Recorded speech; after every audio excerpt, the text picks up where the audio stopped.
Hello, everyone, and welcome to Pop Culture Spread, our fun weekly movie and streaming news show. Let's talk big news.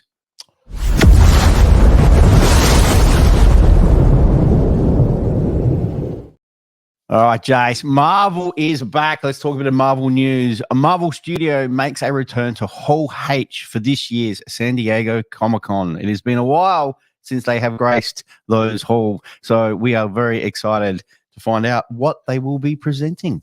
Well, there is obviously, that's the weekend they go to Comic-Con, Rick, is the weekend of Deadpool Wolverine that gets released, right? So there's going to be a fan screening. Hugh Jackman and probably Ryan Reynolds will be there for it. It'll be a massive event there. Lucky buggers over there, all right? They get to do that. 100%. But there's a lot of other Marvel content that they're going to probably really talk about. And in this article, and of course, we get most of our stories from JoeBlow.com, very trusted entertainment news site. But let's get into what potentially they could be showing at this Hall H, mate. Now, there's a couple of big things. The next big film after Deadpool Wolverine really is Captain America Brave New World. So I'm guessing we're going to get cast and crew there. I'm thinking we're probably going to get some footage of the movie.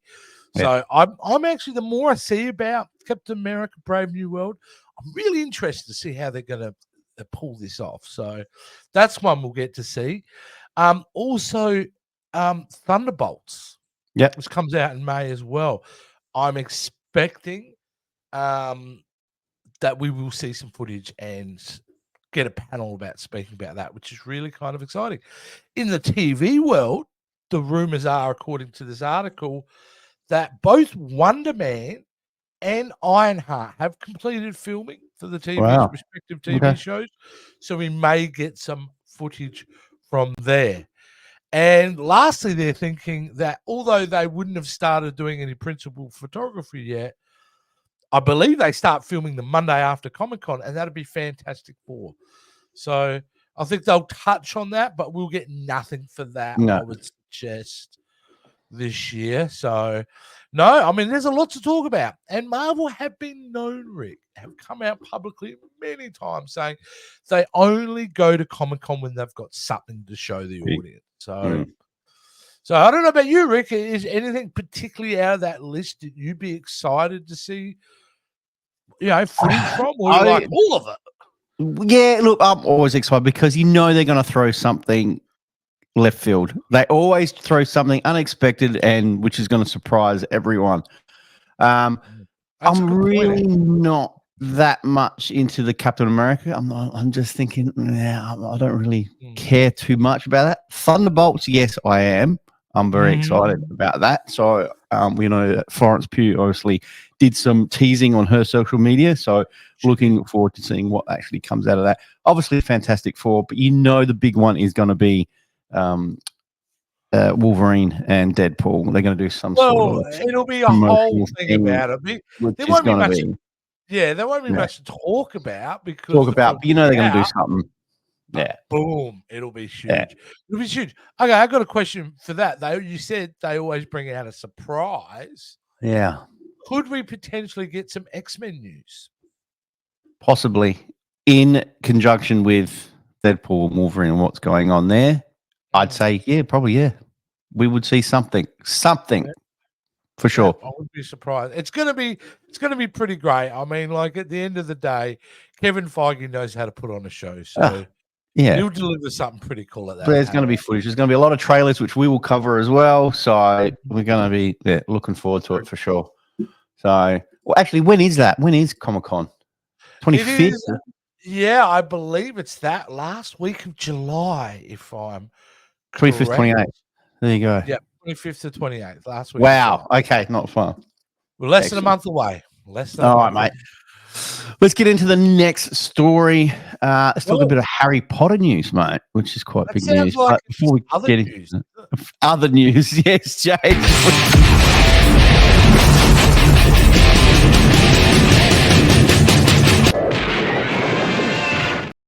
Sorry, mate, I jumped on that one. I was very excited about the Harry Potter news. Yeah.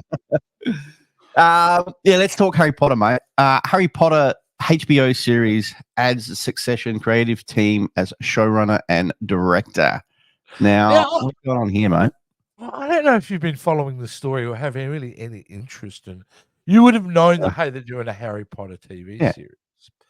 But they're going all out with this, Rick. And you've got to conceptually, what they're going to be doing with this is they're redoing all the books.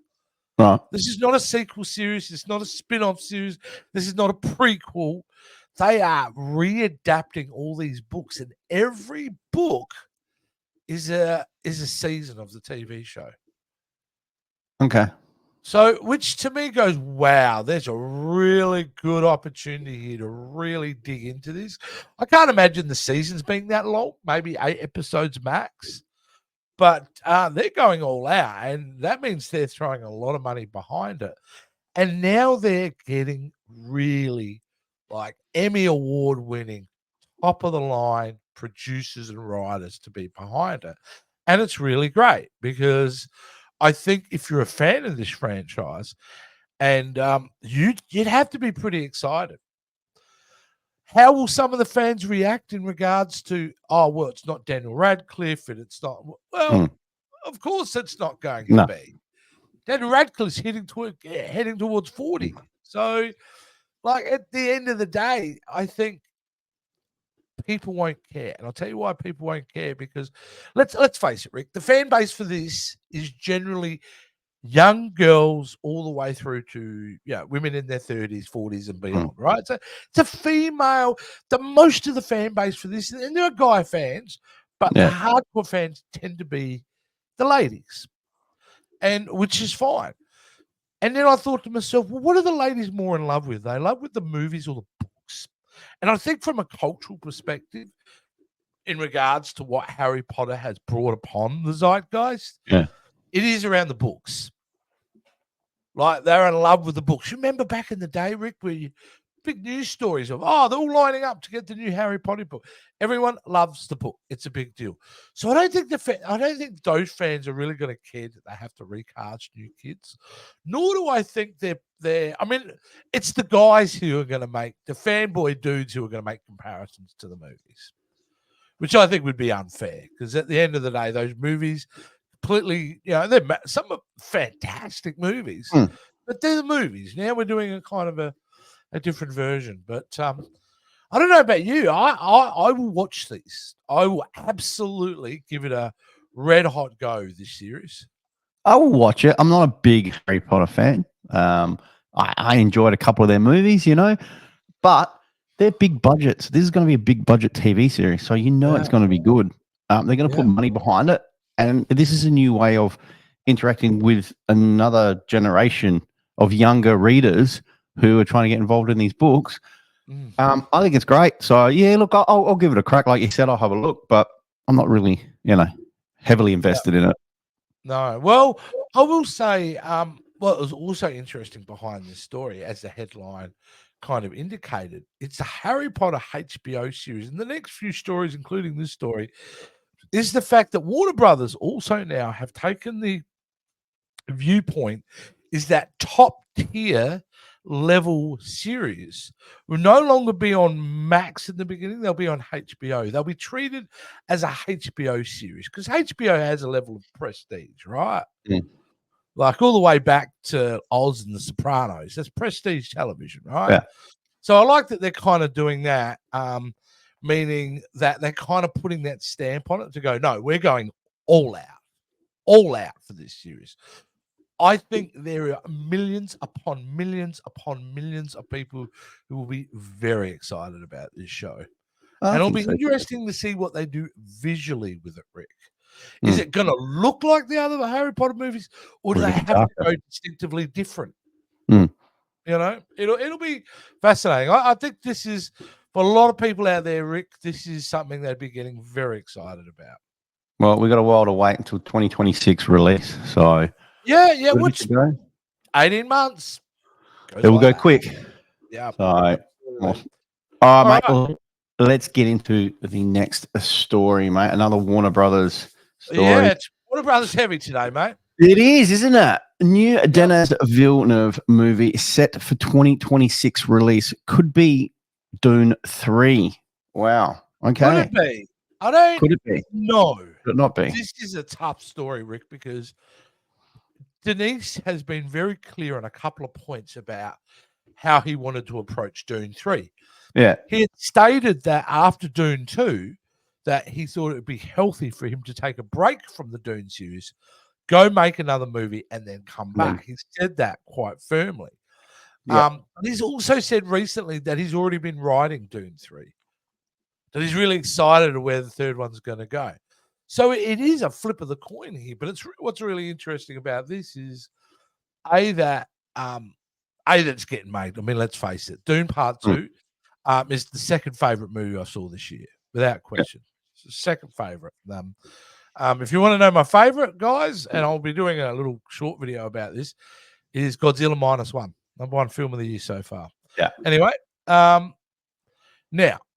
the good thing he said, I felt that it was a good idea to move forward after Part 1. You know, to go to make Part 2. We were already designing, writing, set, etc. But it also meant for 6 years I was on Arrakis nonstop, and I'll be healthy to take a step back for a little bit, right? And he also said if we go back, it needs to be real, it needs to be relevant.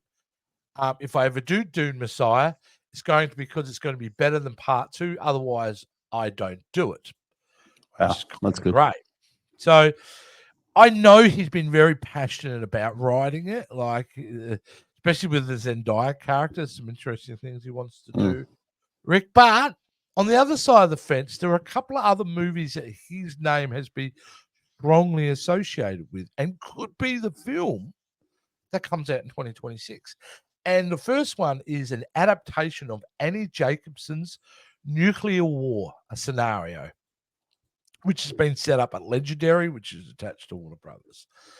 It initially reported that this would come before Dune 3. This was going to be the movie. But now several sources now say that Villeneuve has had a change of heart and is headed back to Dune sooner than expected. There's also the long in development Cleopatra project, which was once rumored to star Zendaya. But no matter what happens, a new Denis Villeneuve movie is something to celebrate. I agree 100% with this article. Yeah. Excuse me. I would edit that out, but I won't be bothered. Like at the end of the day, it's really exciting. Yes, Denis Villeneuve is back. If I had to put $20 on it, I'm putting it down that it is Dune 3. What do you reckon, really? Rick? You think he's going to step away and do another film and then come back to Dune? Or is he going straight to Dune 3 right now? Or is he having a break? Well, when you read that article, it sounds like he's, he wants to have that sort of break. And then, he's got the passion for it. You can see it, what he has said in that article. Possibly it could be, or is this just a whole diverse going, nah, let's surprise you with another movie. I don't think he is. I think he might be. I think he's going to go down the path and do another movie. Oh, well, it'll be interesting to see. No matter what, like this article said, no matter what it is, it's a good thing. It's going to be good. We don't lose. We don't lose. Not as 100%. Fans of his work, anyway. So, all right, Jace. Let's get into the next story. I know you briefly touched on about monsters. The Monsterverse, mate. The Monsterverse movies will smash into theaters because Warner Brothers reveals the next movie. These are big movies, Jace. I don't know if you're a big one on the whole Kong and Godzilla movies. Were you a fan of I'm going to be really honest with you. I understand they're visually interesting at some time, but the human subplots are stupid and overall the films are dumb. But I can't say that I don't enjoy watching it, but I enjoy it like I would enjoy a sloppy cheeseburger. Yeah. Fast food filmmaking. That's really all it is. But they make money. They make lots of money. And I think you nailed it right there, mate, because people wanted just to see monsters going for it, fighting each other, this on the big screen. Nothing, you don't have to put too much thought into these movies. And I think that's what draws these people to it. Yeah, they kind of remind me of Fast and the Furious movies in that aspect. Yeah. In the fact they're designed to be junk food, and Yeah. there's nothing wrong with that. I mean, there is nothing wrong with that at all, and I don't want it to be No. judgmental. I do think these movies are dumb. I believe that because I get very frustrated with the human plots in it. So I do probably harshly judge them, but I don't want to.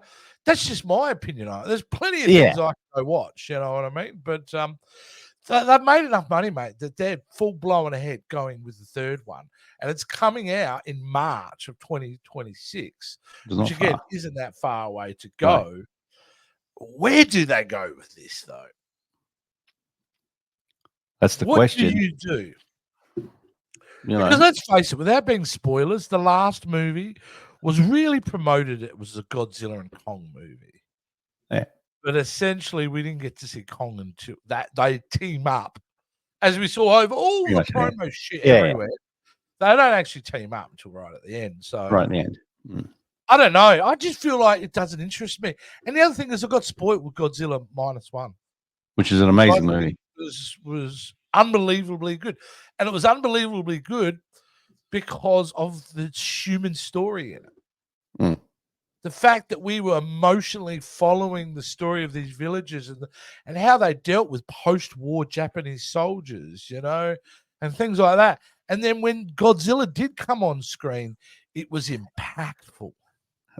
He was on screen the first, 5 minutes of that movie. It's amazing. Yeah. And they went in a different direction with Godzilla. They kept to the traditional look. Yeah. Even the movements of a very stilted steps that he took, rather than we find with these new movies, it's fast and they're swinging off things and, Godzilla's glowing up nonstop. It's, yeah.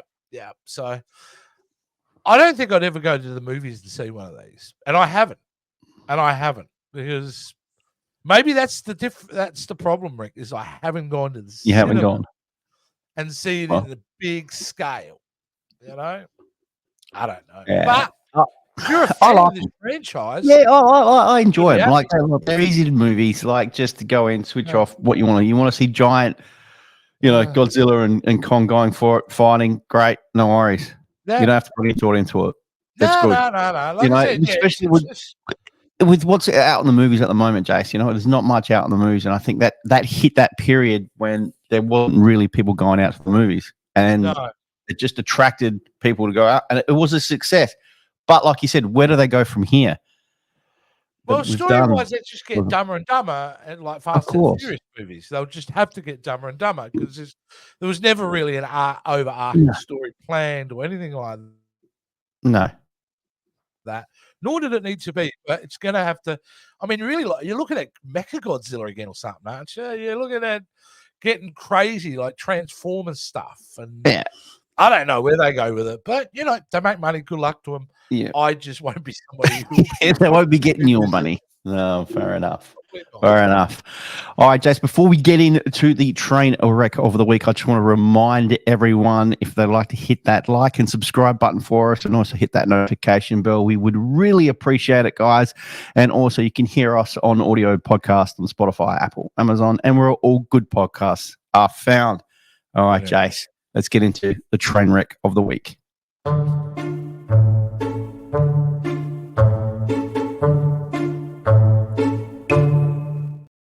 All right, Jace, who's on the train this week, mate? Okay, who's on the train this week? Well, it's Vin Diesel on the train this week. Paul Walter Hauser, who is, now, if you don't know who Paul Walter Hauser is, mate, in about 12 months' time, everyone's going to know him. Because he's in so much stuff coming up. It's not funny, mate. This guy is in Fantastic Four coming up. He's in everything coming out. He's doing the Chris Farley biopic. He's doing this. He's doing that. And he's getting a lot of credit. One of the things he likes to do, apparently, is call out bad behavior. Nice. He just thinks it's unacceptable on a movie set, and especially by actors. And I'm kind of with him.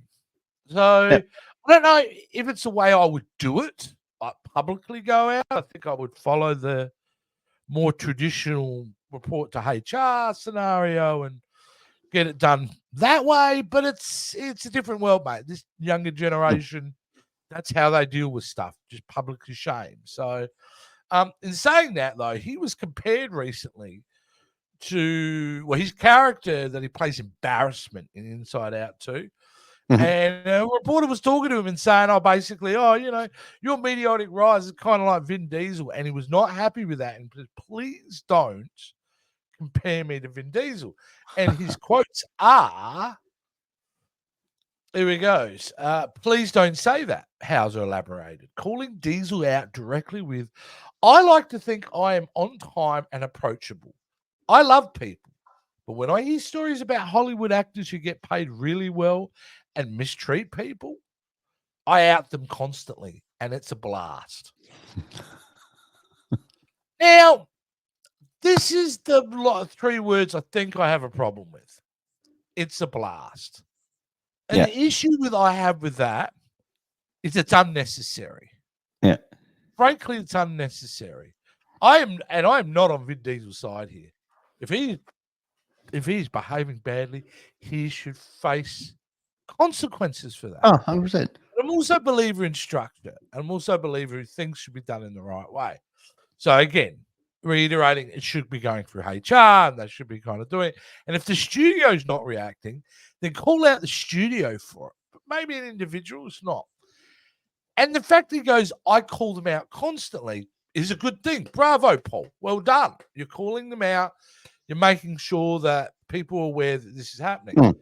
But to say it's a blast makes you come off like kind of a dick. Really does. It's like, why do you need to say that? Why do you need to salt rub into the wound? You're getting joy out of it. Mate, karma's a thing. And you should not be as foolish as to say those kind of things, because have you not seen some of the great actors of the past who have said things have been cancelled? Yeah. What goes around comes around. And it's not as a threat. And I'm just saying, it's like, you just don't need to say it. And again, it's just not classy. It's not classy, Rick. Nah, I get it.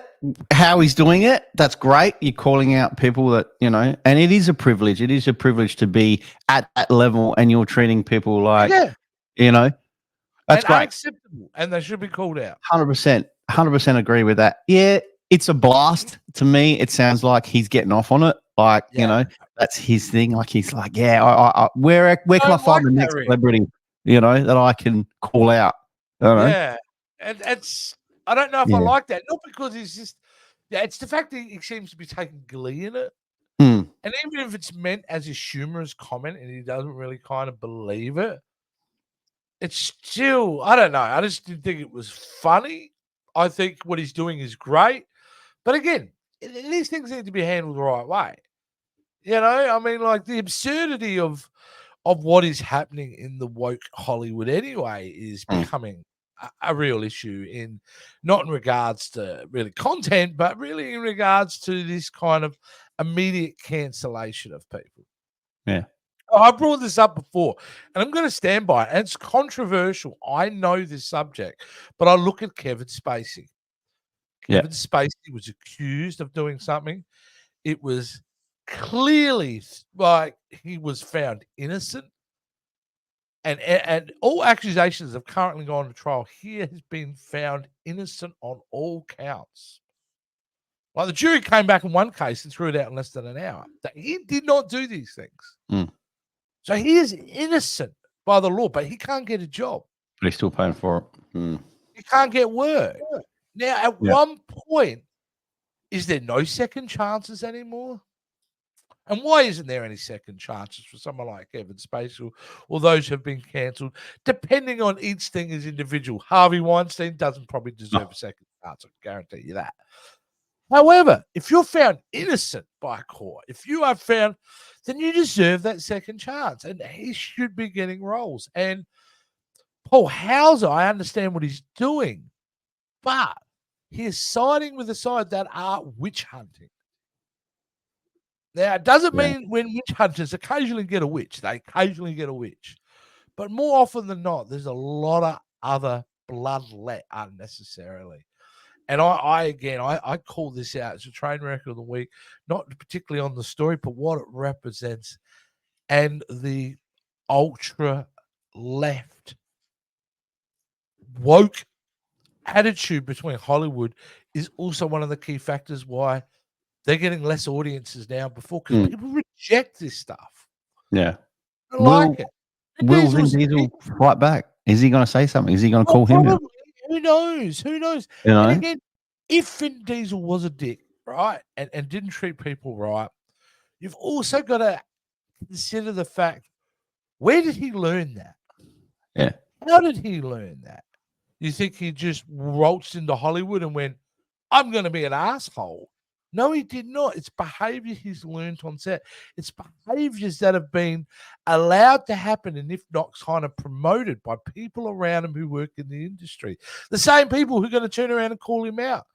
Because if there is fire on this, he's going to have people in his team turn against him. The same people that have helped generate or say that kind of thing is happening. So it is some way the snake eating its own tail in some sort of virtual signaling weird kind of way. It's kind of sad to see. So I'm hoping in the future people can, let's keep that a bit more, not quiet from the public, but due process. Let's let due process play out and then have your commentary. That's been my advice anyway. Well, there you go. Will Paul? Yeah. Will it come back to bite him on the ass? Who knows? Well, hopefully not, mate. Hopefully not, because we've got big things coming up for Paul. So, yeah, there you go. Yeah. All right, Jace. Well, that about wraps up the show for this week, mate. We've covered all our stories. We've had some great chats. Guys, if you want to see obviously more and me and Jace on this, you can see us here every week on this show, and you can catch all our other back catalogue of videos there as well, guys. We do trailer reactions and all sorts, so you can check us out there. Jace, where else can other guys catch you as well? You can find me over at TikTok if you're really into TV intros and all that. There are hundreds of there. Go check them out. You can also find me a lot these days over on Instagram. I'm really starting to build my profile there. I haven't really been in Instagram a lot before, so I've just started jumping in. Bit late to the party. So come and please support me over at VHS Jace on there. You can find me on Captain's Quadrant every week on YouTube. We do a live show, New York time, 9 p.m. every Friday night. And then you can check me out occasionally on the Jason Roy Gaston channel. But most importantly, you'll see me here back next week talking some more news stories. We'll see you then. Bye. Thanks for watching the Pop Culture Spread YouTube channel. Please don't forget to like, subscribe, and ring that notification bell. Also, don't forget to follow us on all our social media platforms.